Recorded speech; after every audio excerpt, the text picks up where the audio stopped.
Ang sabi po ni Sara Duterte, kung siya daw ang pangulo, kung siya daw ang presidente, hindi siya, hindi si Boying Rimulya ang i-appoint niya na ombudsman.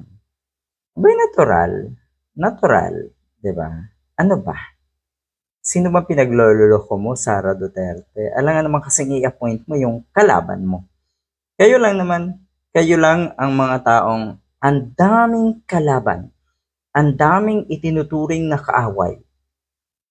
Kasi, para sa inyo, kaaway, kalaban nyo yung mga taong hindi sang-ayon sa kawalang hiyaan, sa kademonyuhan, at sa kagaguhan ninyo na mga Duterte. Hindi sang-ayon sa kasinungalingan, panloloko sa taong bayan ninyo na mga Duterte.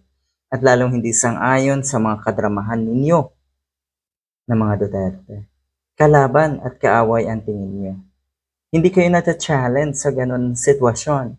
Bagkus, lalo kayong nagngingit-ngit sa galit pag may mga taong tila ba hindi sang-ayon sa inyo.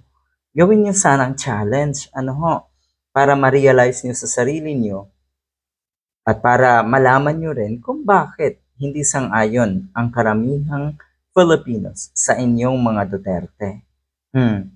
Kung ako ang presidente, hindi ko siya i-appoint.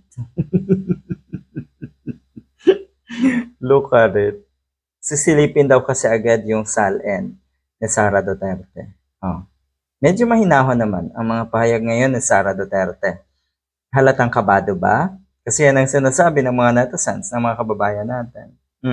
Sabi ng isang loyalista, siyempre, ang i-appoint mo, Sara Duterte, kung sakaling ikaw ang presidente, ay yung katulad nyo, katulad ni Samuel Martires na protektor ng mga Duterte at kanilang mga kaalyado. Ganun naman, ano ka ba? Sa mga kilos mo na yan, mukhang ikaw ang talo dahil hindi mo alam ang kalakalan sa politika. Kunwari na hindi mo alam.